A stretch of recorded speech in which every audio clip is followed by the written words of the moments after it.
Texas, I think, is knocking on the door, 2 Final Four appearances. I could go on and on. But the point is, until you go out there and you prove that you are better than these teams, you're still going to be looked at in that second tier, kind of where I see in Oregon. You're there, you're close, you're knocking on the door. But until you go out there and prove that you are head-to-head better, well, that's going to be tough.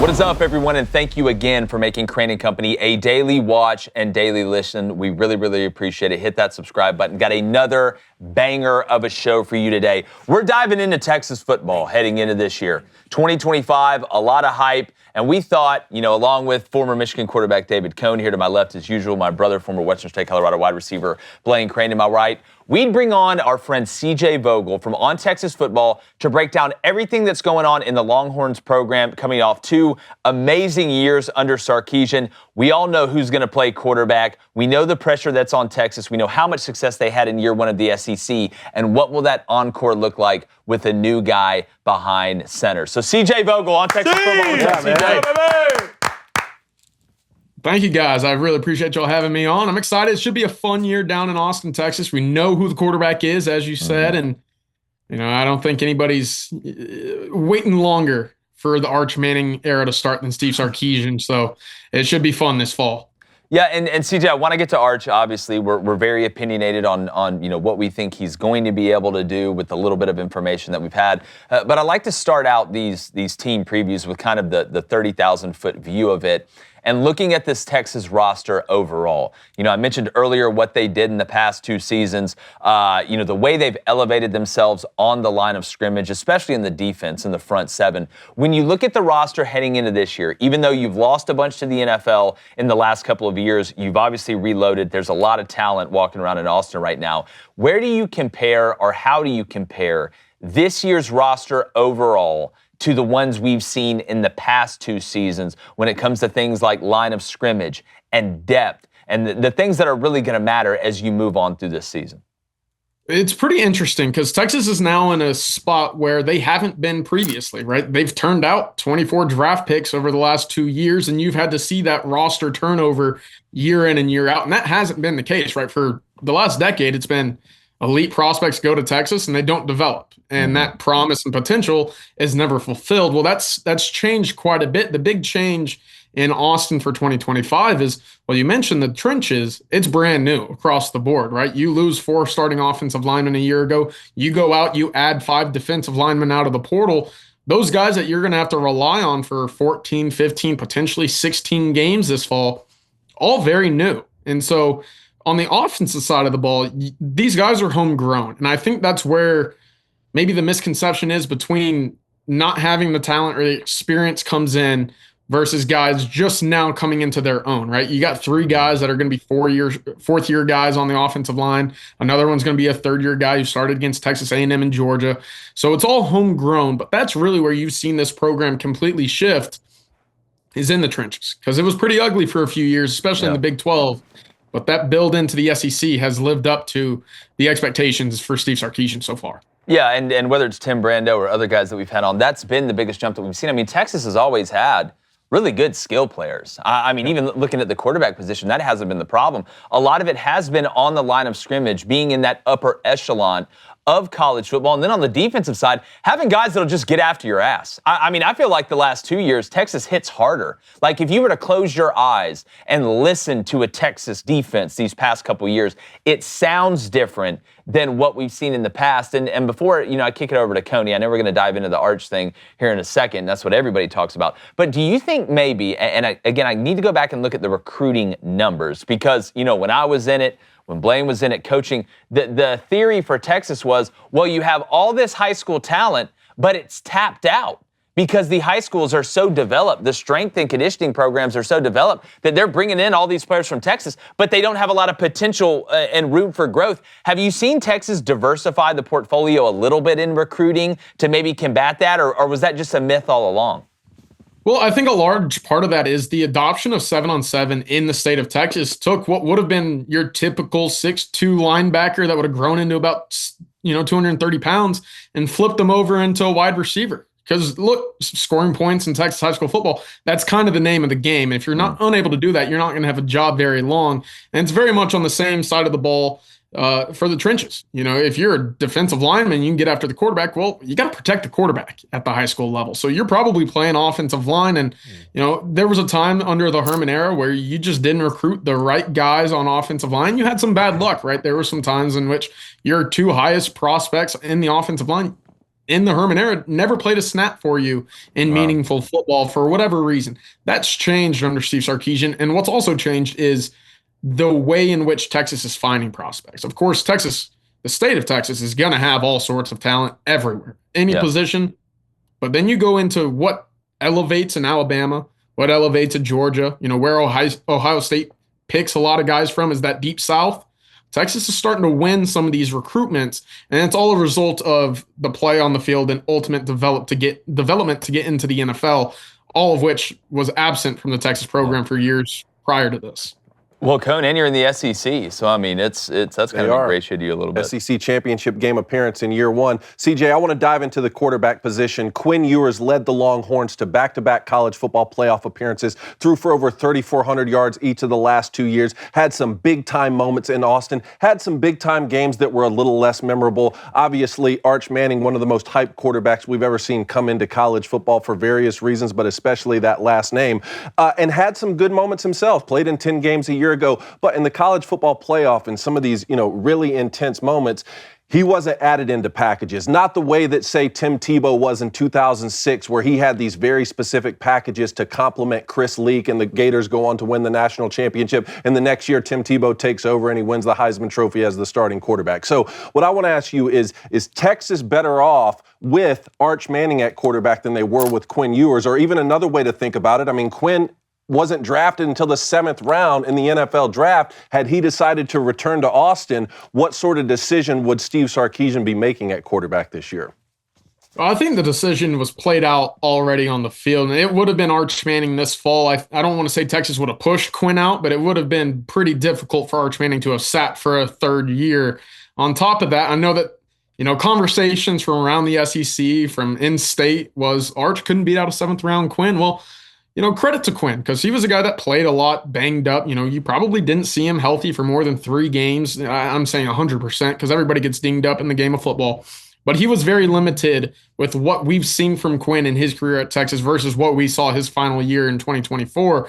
The big thing for Arch and how it kind of marriages with Steve Sarkisian's offense is the vertical passing attack is going to be there for Texas. And that was something that wasn't a strength, and I would even say was a weakness for Quinn Ewers. That deep game with the speed that you have, and in the last 2 years, Texas had plenty, right? A.D. Mitchell, Xavier Worthy, Isaiah Bond, Matthew Golden. That Texas speed comes, it shows up at the combine. Everybody's saying, well, how wasn't the team more explosive? Well, I think that's going to change under Arch Manning. And look, I've gone back to some of the numbers. The average distance of target, I'm a big nerd when it comes to these passing numbers. Mm-hmm. And it can get Arch in trouble. And I think that's one of the big hesitancies I have for Arch this year is being too trigger happy vertically down the field. But look, 11.1 yards per target down the field versus 7.9 for Quinn. He had 61% of his targets for Quinn last year inside of 9 yards. It was only 52% for Arch Manning last year. So I think you're going to see that stretch the field a little bit more. And you look back at what Sarkisian was able to do at Alabama with all the speed at wide receivers he had. That was all down the field, right? Those deep vertical crossings, those deep risers, the hole shots. That'll return with Arch Manning. Big thanks to our friends over at Bearskin for sponsoring today's show. They sent us their heavy storm rain jacket and hoodie combo. And after testing it out in the rain earlier, we can confidently say this is the best 3-in-1 rain jacket that we've ever owned. It folds down into its own stash pocket as well. It takes up almost no space in your backpack or pocket, and it's a total game changer in heavy or light rain. And summer's coming, fellas. This thing is fully waterproof. That's because it's got fully taped seams, silicone sealed zips, adjustable cuffs, and the hood is designed to not allow any water near that beautiful face of yours. And it's not just any old jacket. It's also got 5 waterproof pockets, so all your gear stays dry whether you're hiking, fishing, biking, or getting caught in a storm heading over to the tailgate for the big game. this is that one crucial rain jacket that you need. And here's the best part. It actually zips into the bearskin hoodie, turning both into a 3-in-1 all-weather system. It's basically a transformer. So your fleece stays warm and dry underneath, and you stay comfortable and dry on the outside. With bearskin, you're covered. You're going to be rocking. Literally. You're going to Ireland. Yeah, I'm gonna be stunting like my daddy over there. Yeah, perfect. It's perfect timing. So when you order your bearskin rain jacket, you'll get fast delivery and free shipping from within the U.S. To get yours for 60% off.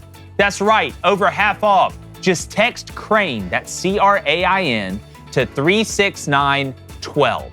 Even if you're busy right now, text C-R-A-I-N to 36912, and they'll send you the link so you can lock in for your discount for later. So if you go outdoors, rain or shine, just text our last name, Crain, C-R-A-I-N, to 36912 and get 60% off the best rain jacket in the market, and it's not even close. Week 1, Texas going on the road to Columbus, Ohio to play the defending national champs. Seems to be a little bit less pressure on the Buckeyes because Ryan Day was finally able to get over that hump. Honestly, it seems like Steve Sarkisian's kind of in a similar position to where Ryan Day has been, making the college football playoff, sort of setting that foundation down there in Austin, but not being able to win a national championship just yet. How important is this Week 1 matchup, and what are the Texas fans' expectations for this game? Well, it'd be significantly more important if you're Steve Sarkisian, knowing you've been to back-to-back Final Fours, knowing you're expected to take that next step with Arch Manning. Had they not gone to Alabama, had they not gone to Michigan and proven that they can win these type of games before, I think that would have put a little bit more on the stake of this game for Sark. But hey, you are playing the defending champions. You are having a first-time starting quarterback truly go out there and play against Ohio State. It's not an easy task, and he has shown that he can win these games, especially early in the year. But it is going to be a big, measuring stick moment for this program because Ohio State, Georgia, Alabama, those have been the elite of the elite. And Texas, I think, is knocking on the door, 2 Final Four appearances. I could go on and on. But the point is, until you go out there and you prove that you are better than these teams, you're still going to be looked at in that second tier, kind of where I see in Oregon, right? You're there, you're close, you're knocking on the door, but until you go out there and prove that you are head-to-head better, well, that's going to be tough. And so that Week 1 is going to be really interesting. I just quickly, Ben, I just want to add on to something he said, because we talked about this in our Texas versus Ohio State game preview and matchup breakdown, which you can find on our YouTube channel. If you're a Texas fan, Ohio State fan, or just want to learn about it, we really dove deep into it. CJ, just to piggyback off that quickly, we've seen Arch, you mentioned the 10 games that he's played in. I feel like we've seen the trailer for the movie. Like, the trailer looks good, but that doesn't mean the movie's going to be fantastic. I've been tricked both ways before, with trailers looking awesome and the movie being a letdown. But going into this first game on the road against Ohio State, with the somewhat experience that Arch has, how open do you think Steve Sarkisian is going to be with this offense? Is it going to be the full Waffle House menu, or are we just going to get kind of a brunch menu early? You talk about the depth of target. I think one of the things that Steve Sarkisian does the best is that quick screen game, right? Getting the ball out quick, reading the numbers, getting it out in space, and then opening up, right, those levels down the field because that secondary is going to walk. How much of the offense, is it just going to be the same thing with like it was with Quinn? You've got the whole menu. You can order dessert first if you want. I think so with Arch. Now, the big question for me is how much of that offense is open to your brand new tight end, to your brand new wide receivers, to your offensive line, who I mentioned are replacing 4 out of 5 from a year ago. If that offense as a whole is up to speed with what we saw a year ago with the 24 offense, then I would expect it to be a game in which Sarkisian coaches to 100% win, right? And that means nothing will be left off the table. What other packages might arise later in the season? You'll probably get a little bit of a snippet in it early. Obviously Sark had a package for Arch last year that wasn't unveiled until about week 10 or so. That kind of is that wildcat quarterback. I'm not saying you're going to have some crazy package like that for Ohio State, but I do think this is a game that Texas can, if they win, reap the rewards of becoming the it school for the 25 season.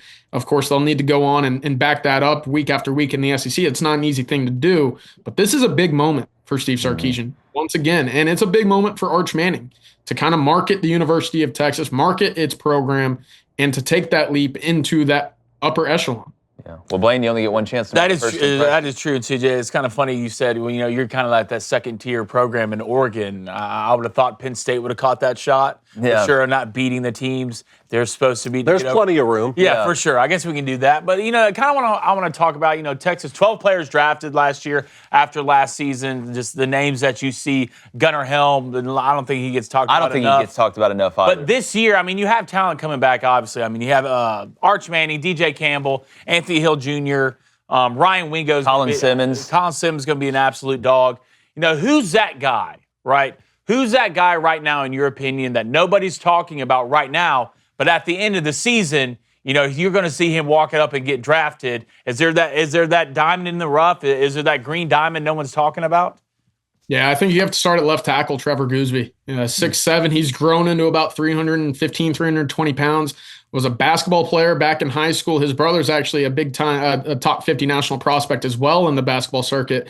But he's got that movement that you just don't see at 6'7", 320. And he stepped in for an injured Kelvin Banks and injured Cam Williams late into some very pivotal games for the Longhorns in 2024. First career start is at Kyle Field. Not an easy thing to do going up against Shamar Turner, Shamar Stewart, that defensive front. And then he turns around and plays Georgia the next weekend in the SEC championship game. And he held his own. And I think if that's, you talk about the trailer for a movie, if that's the trailer you're getting is a left tackle that can go up against those defensive fronts and hold his water, then I think the movie is going to be one that you sit down and enjoy your popcorn watching the next year. So Trevor Gooseby, for me, is the guy that Texas fans are well aware of, but folks outside of Austin might be looking at the end of the season saying, hey, he's a pretty good football player. Well, all the talent that Texas had on offense, you go back and watch that season, that defense saved them a lot in a lot of different football games. And kind of one focus I want to have is that interior on the defensive line. How do you think that room's going to be this year? Because I tell you what, you want to talk about guys who could two-gap, stop the run. It was basically impossible to run against Texas. So how are you feeling about the D-line, but especially the interior this year? Yeah, that's kind of the big outline question right now. And how do you replace a Vernon Broughton and Alfred Collins after having a number of guys hit the portal as well? Well, Texas has gone out and added 5 different pieces. You have to start with Cole Brevard, about 6'1", 6'2", 330 pounds. Yeah. You see him in person, and that belly's in a room before his shoulders. He's got quite the build, but that's exactly what you want in the middle of your defensive line. He's a boulder. And I think when you look at the SEC and the way that you stop teams, it's first via the run, and then you let your edges and linebackers come up and kind of clean it up towards the quarterback. But Cole Brevard, for me, is going to be a guy that Texas utilizes often. I look at Murad Watson, who was a freshman All-American at Syracuse as well, kind of leading the pack. But the next guys up are going to be what ultimately gets Texas to where they want to be in my eyes. Starts with Alex January, who folks down in Austin, they love him coming out of Duncanville with Colin Simmons. Imagine being a high school quarterback going against those two on the defensive line. Turn a lot of kids into baseball players, I'll be completely honest. But those 3 are going to be really interesting. And then whatever you're able to get out of the other transfers is going to be found money for me. We've all been there, endlessly scrolling through fitness influencers, selling complicated routines while doing silly dances that make no sense. They promise the world, but it delivers very little. Well, the truth is, most of these tips and tricks are just overcomplicating what should be simple. And that's where Fitbod comes in. Combining the workout planning and tracking, you actually need to stay consistent and make your real progress on your summer body. What makes Fitbod special is how it builds workouts around your specific situation. Now, I'm sure all of us want to get in shape for swimsuit season and beach season. We all know that's true. And Fitbod's app crafts routines based on your unique fitness journey, available equipment, and even factors in your recovery time between sessions to make that possible. And their smart technology ensures each workout hits the sweet spot, challenging enough to drive results without pushing you to burnout. Plus, they got over 1,000 demonstration videos, so you'll never wonder if you're doing an exercise correctly. It's like having a trainer who really knows you, pushing you just enough to make progress without burning out. Heck, we know. They helped us get in shape for Lady Ballers, and you can tell the difference. That's why Fat Jake's never coming back. So get in shape this summer with Fitbod. Join Fitbod today to get your personalized workout plan. Get 25% off your subscription, or try the app free for 7 days at fitbod.me/booster. That's fitbod.me/booster. Well, just quickly, one thing that a lot of people don't realize when it comes to Steve Sarkisian, as fancy it is, all the motions and all the eye candy, I promise you, Steve wants to turn around and hand that ball. Oh, for sure. He wants to save bet. Ask Clemson if they like to run he wants to save bet. And to that point, I mean, I don't think anybody motions to answers and formations to answers better to Steve Sarkisian. If the audience doesn't understand what I mean by that, I mean, we talk about it all the time. A lot of times, offenses will motion to see what coverage you're in. Offenses will motion to overload a side on a formation to get you to adjust and then run it back to the weak side, especially into the boundary. It's a very NFL thing. Like a lot of people do in college, but if you look in the NFL, very rarely do you not see a motion before a snap because an offense is trying to find answers pre-snap to make what happens after the snap easier. CJ, we do something on these previews I really enjoy. Maybe it's just me who enjoys it, but apparently it gets a lot of views, so I guess y'all enjoy it too. I want to ask you on each side of the ball. All right, let's start with offense. I want you to give me one position group that you feel really, really good about and one position group that you're nervous about. Start with what you feel good about on the offensive side. Yeah, I'll start with wide receiver, and I think this is one that might come as a bit of a surprise because, look, in the spring, your two leading guys from a year ago, they were dinged up. They weren't going through the full spring. You actually didn't have a single receiver going through spring that had a pass reception in their career, so it was a bit of an unknown, but you return Ryan Wingo, who was a former five-star guy, showed a lot of promise last year. DeAndre Moore, who's had a lot of time throwing with Arch Manning in his 2 years in Austin. And then Parker Livingstone, who is a complete unknown right now, but will certainly turn heads at 6'4", 200 pounds. He's a vertical threat, a guy who I think will succeed. Oh, and Emmett Mosley, who just came off of a 500-yard freshman campaign. So I like the depth there. I think that you have a lot of young talent, but it's all familiar with Arch Manning right now. For me, the place in which I just might be a little hesitant of early on, and it's tight end right now. Yeah. You go add Jack Andrews. I think he's a big-time football player, 1,000 receiving yards over the last 2 years. Tough to do at the tight end spot. But other than that, you don't have a catch on the roster. Who steps up? Because Sark loves 12 personnel. We could go through the charting numbers there. Loves 12 personnel, and against Arkansas specifically, he ran at about 70% of his snaps, the highest I've ever seen. If that's a question mark, we've seen Sark go jumbo tight end. That's absent last year, but what's his answer and solution if he's unable to put two tight ends on the field? Especially in short yardage as well, going 12 personnel, heavy. Those two extra guys in there. Give me on defense. All right, let's start with the position group you're worried the most about. Position I'm worried the most about. This is a tough one because this feels like Texas's deepest, most talented roster defensively. I'll start with defensive line just in the sense that everybody's brand new, right? You've seen what they could do at other places, but you haven't seen what they could do in Austin playing together, gelling together, playing cohesively with one another. Again, you don't have to be great with the pieces around you on that defensive front. You just got to do your job, eat blocks, make sure that double teams aren't reaching you to the next level as well. So I'll start with that defensive line, but ultimately there's a lot of guys with a lot of snaps in their careers that should end up being more than serviceable, I would say, for the 25 season. Well, if it was a stock, I'd buy it on the defensive line. What about where you feel the best about? Is it, with Taft coming back, that was huge. Yeah, that was huge. And even beyond his play on the field, and hat tip to Michael Taft, because I think if anybody encapsulates what this Texas program looks like now, it's Michael Taft working from a walk-on, second-team All-American.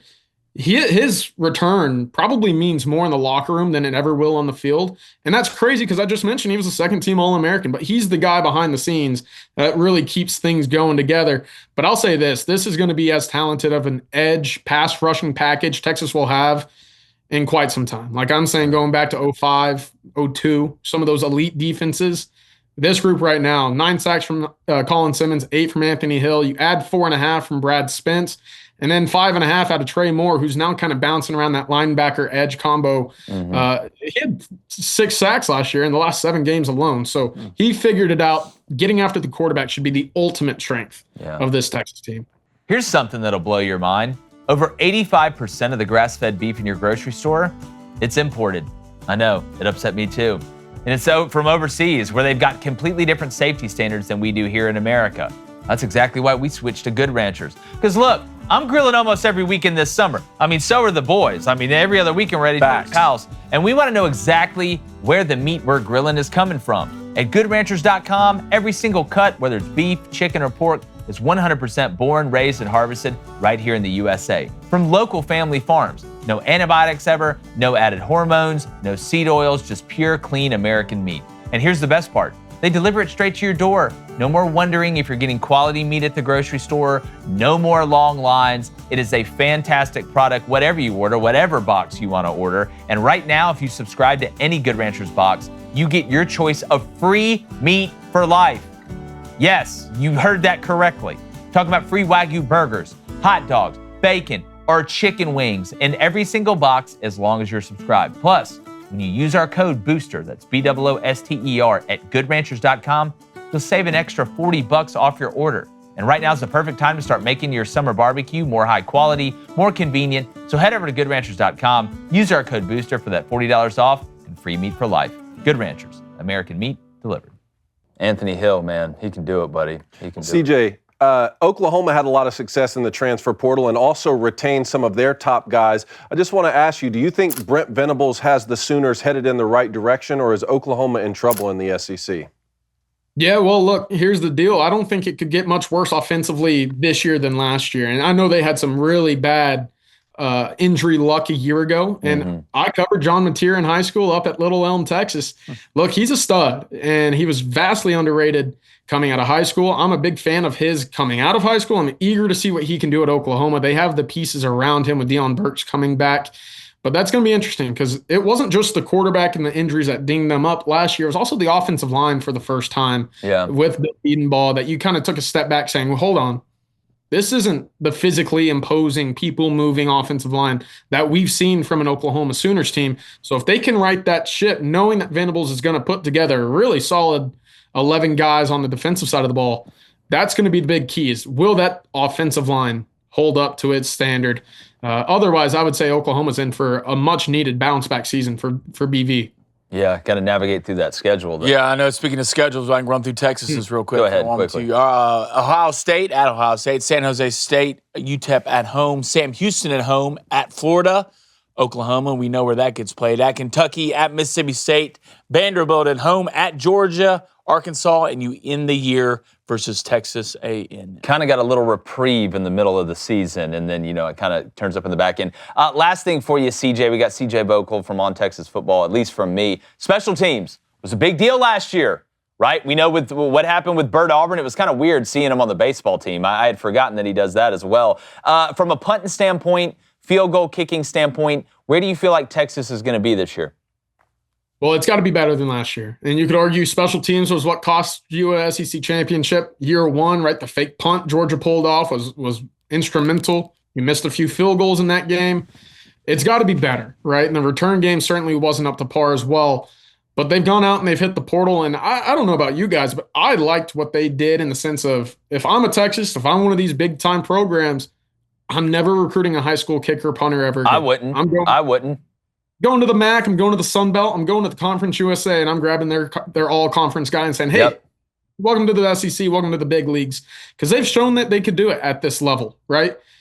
I don't like the developments. I don't like the projects. I don't like needing multiple years to take up a scholarship spot, having to build up my specialists. So Texas went out. They added Mason Shipley from Texas State. They added Jack Bomeester, the all-conference Big 12 punter from Utah. It should be better on paper. But that's paper. And paper isn't where they play the game. So we'll see. Yeah. Well, the recipe, great group of five kicker, Australian punter, you should be good forever. Yeah. That's coming from a special teams coordinator. For sure. That's why I always got to ask. Nobody ever talks about special teams on these previews, but we like to give the all-around view. But boys, we got anything else for CJ? Ought to be so much for interesting. coming on. Let's see if Arch Manning lives up to it. Can he live up to it? It may be impossible to live up to it. The hype's so high. But CJ, tell our audience where they can find your stuff. Y'all do a great job over there. Yeah, absolutely. We're on YouTube at YouTube/On Texas Football. And then I'm on Twitter at CJVogel_OTF as well for everything Texas. Well, CJ, what play we got behind you? Yeah, what is it? What play you got drawn up behind you? We got 4th and 5, one of the greatest ever, Vince Young, Rose Bowl. Oh yeah. Yes, hey, sir. Vince, just go. Yeah. Hike, then run right. Yeah, listen, they're going to snap you the ball, then you just do whatever you think's best. All right, CJ, thanks so much. Thanks, everybody else, for joining us. Hit that like button, hit that subscribe button. Got a ton more content coming up. Got a lot more previews as well. Make sure you keep sharing the show and like the chances of me not being excited to see what Arch Manning can do. We're going. Oh, yeah, that was clean. Gone.